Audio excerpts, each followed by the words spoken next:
दादी माँ की कहानी, ग्रैंडमदर स्टोरी इन हिंदी। दादी माँ की सीख देती दो कहानियाँ।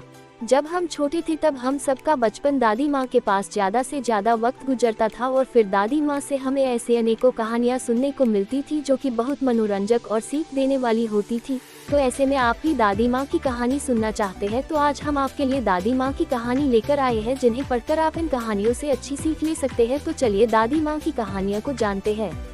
तो चलिए दादी माँ की दो कहानियों को जानते हैं जिनसे हम अच्छी सीख ले सकते हैं। किसी गांव में साईराम नाम का एक साधु रहा करता था। बड़ा ही भला आदमी था। अपने साथ बुराई करने वालों के साथ भी वो हमेशा भलाई ही करता था। गांव के किनारे एक छोटी सी कुटिया में अकेला ही रहता, अपने घर आने वालों की खूब खातिरदारी करता, ध्यान रखता और अच्छा खाना खिलाता था। गर्मियों के दिन थे, खूब गर्मी पड़ रही थी और लू चल रही थी। एक आदमी दोपहर में कहीं जा रहा था, लेकिन ज्यादा गर्मी होने और लू लगने से वह साईराम की कुटिया के बाहर ही बेहोश होकर गिर पड़ा। साईराम ने जैसे ही देखा कि उसकी कुटिया के बाहर कोई बेहोश पड़ा है तो वो उसे तुरंत अंदर ले गया और उसकी सेवा में लग गया। पानी पिलाया, सर पर गीला कपड़ा रखा और हाथ के पंखे से काफी देर तक हवा की, तब जाकर उसे होश आया।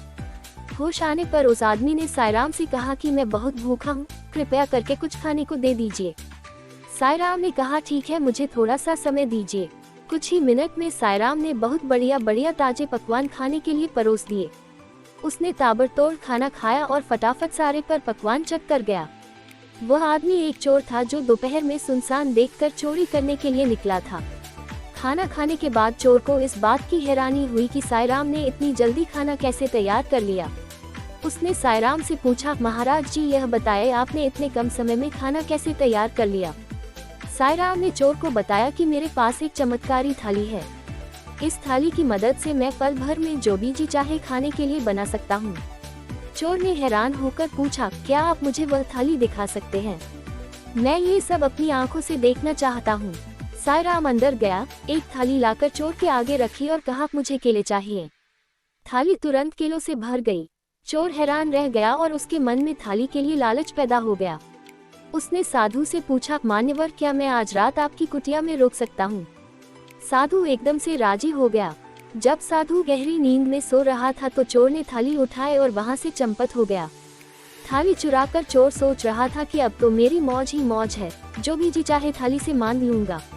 उसने थाली अपने घर में रखी और थाली से कहा, मुझे टंगड़ी कबाब चाहिए।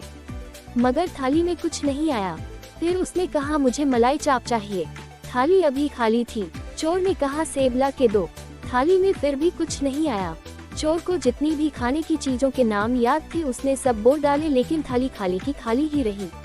चोर तुरंत भागता हुआ थाली लेकर साधु के पास गया और बोला, महात्मा भूल से मैं आपका बर्तन अपने साथ ले गया, मुझे माफ कीजिए, अपना बर्तन वापस ले लीजिए।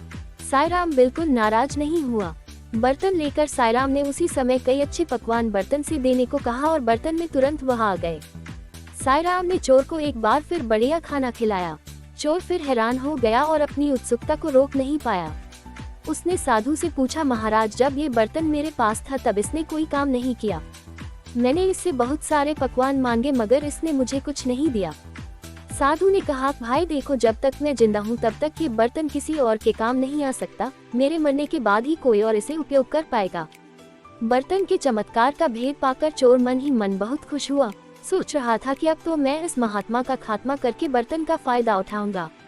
अगले दिन चोर फिर साधु के घर आया और साथ में घर से खीर बनाकर लाया। वह बोला, महाराज आपने मेरी इतनी सेवा की है, मुझे 2 बार बहुत लाजवाब स्वादिष्ट पकवान खिलाए हैं, इसलिए मैं भी आपकी कुछ सेवा करना चाहता हूँ। मैं आपके लिए खीर लाया हूँ, कृपया आप स्वीकार कर लीजिए। साधु ने बिना किसी संकोच के चोर की दी हुई खीर खाए और चोर को धन्यवाद किया।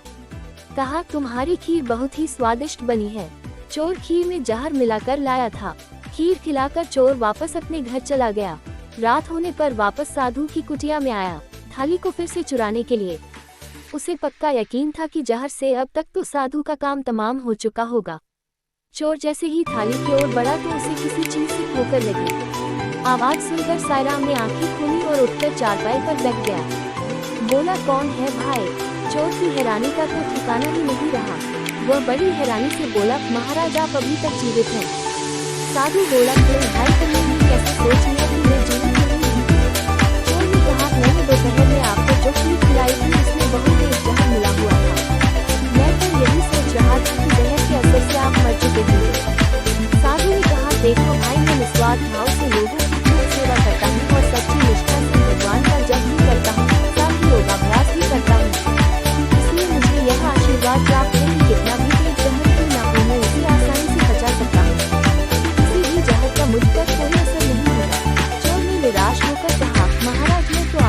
कर आपके पतीले का लाभ लेना चाहता था, लेकिन मेरी ये इच्छा पूरी नहीं हुई। संत ने कहा, भाई मैं इसमें क्या कर सकता हूँ, तुम्हारी किस्मत ही अच्छी नहीं है। बोलो, अगर भूख लगी हो तो खाने का प्रबंध करो। चोर बड़ा शर्मिंदा हुआ, बोला, महाराज मैं तो आपको धोखे से मारना चाहता था, मगर फिर भी आपने मुझसे नफरत नहीं की। उल्टा आप तो मेरे साथ बहुत अच्छा व्यवहार कर रहे हैं। ये बात मुझे बहुत ही अजीब सी लग रही है। साधु ने कहा, भाई इसमें क्या अजीब बात है, अच्छाई करना मेरी आदत है, बुराई करना तुम्हारी आदत है। तुम बुराई करना नहीं छोड़ पा रहे, मैं अच्छाई करना नहीं छोड़ सकता। तुम अपनी आदत से लाचार हो, मैं अपनी आदत से लाचार हूँ। कहानी से शिक्षा। इस कहानी से यही शिक्षा मिलती है कि हमारी परिस्थितियाँ चाहे जैसी भी हो, लेकिन कभी अपनी अच्छाई का मार्ग नहीं छोड़ना चाहिए। एक समय की बात है कि कबूतरों का एक दल आसमान में भोजन की तलाश में उड़ता हुआ जा रहा था। गलती से वह दल निकलकर ऐसे प्रदेश के ऊपर से गुजरा जहाँ भयंकर अकाल पड़ा था। कबूतरों का सरदार चिंतित था। कबूतरों के शरीर की शक्ति समाप्त होती जा रही थी। शीघ्र ही कुछ दाना मिलना जरूरी था। दल का युवा कबूतर सबसे नीचे उड़ रहा था। भोजन नजर आने पर उसे ही बाकी दल को सूचित करना था। बहुत समय उड़ने के बाद कहीं वह सूखाग्रस्त क्षेत्र से बाहर आया। नीचे हरियाली नजर आने लगी तो भोजन मिलने की उम्मीद बनी। युवा कबूतर और नीचे उड़ान भरने लगा। तभी उसे नीचे खेत में बहुत सारा अन्न बिखरा नजर आया। चाचा, नीचे एक खेत में बहुत सारा दाना बिखरा पड़ा है, हम सबका पेट भर जाएगा। सरदार ने सूचना पाते ही कबूतरों को नीचे उतरकर खेत में बिखरा दाना चुनने का आदेश दिया। सारा दल नीचे उतरा और दाना चुनने लगा। वास्तव में वह दाना पक्षी पकने वाले एक बहेलिये ने बिखेर रखा था। ऊपर पेड़ पर तना था उसका जाल। जैसे ही कबूतर दल दाना चुगने लगा, जाल उन पर आ गिरा। सारे कबूतर फंस गए। कबूतरों के सरदार ने माथा पीटा, ओह, ये तो हमें फंसाने के लिए फैलाया गया जाल था। भूख ने मेरी अक्ल पर पर्दा डाल दिया था। मुझे सोचना चाहिए था कि इतना अन्न बिखरा होने का कोई मतलब है। अब पछताए होत क्या, जब चिड़िया चुग गई खेत। एक कबूतर रोने लगा, हम सब मारे जाएंगे। बाकी कबूतर तो हिम्मत हार बैठे थे, पर सरदार गहरी सोच में डूबा था। एकाएक उसने कहा, सुनो, जाल मजबूत है ये ठीक है, पर इसमें इतनी भी शक्ति नहीं कि एकता की शक्ति को हरा सके। हम अपनी सारी शक्ति को जोड़े तो मौत के मुंह में जाने से बच सकते हैं।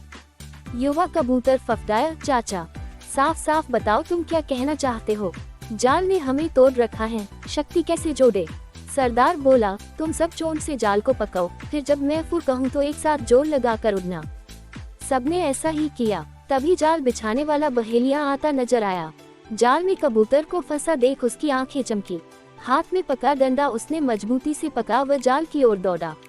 बहेलिया जाल से कुछ ही दूर था कि कबूतरों का सरदार बोला, फुर्रर्र। सारे कबूतर एक साथ जोर लगाकर उड़े तो पूरा जाल हवा में ऊपर उठा और सारे कबूतर जाल को लेकर ही उड़ने लगे। कबूतरों को जाल सहित उड़ते देखकर बहेलिया अवाक रह गया। कुछ संभला तो जाल के पीछे दौड़ने लगा। कबूतर सरदार ने बहेलिये को नीचे जाल के पीछे दौड़ते पाया तो उसका इरादा समझ गया। सरदार भी जानता था कि अधिक देर तक कबूतर दल के लिए जाल सहित उड़ते रहना संभव न होगा, पर सरदार के पास इसका उपाय था। निकट ही एक पहाड़ पर बिल बनाकर उसका एक चूहा मित्र रहता था। सरदार ने कबूतरों को तेजी से उस पहाड़ की ओर उड़ने का आदेश दिया। पहाड़ पर पहुंचते ही सरदार का संकेत पाकर जाल समेत कबूतर चूहे के बिल के निकट उतरे। सरदार ने मित्र चूहे को आवाज दी। सरदार ने संक्षेप में चूहे को सारी घटना बताई और जाल काटकर उन्हें आजाद करने के लिए कहा। कुछ ही देर में चूहे ने वह जाल काट दिया। सरदार ने अपने मित्र चूहे को धन्यवाद दिया और सारा कबूतर दल आकाश की ओर आजादी की उड़ान भरने लगा। इस कहानी से यही शिक्षा मिलती है कि यदि सभी मिलजुल कर सभी एक साथ एकता के साथ रहे तो उन्हें कोई हरा नहीं सकता है।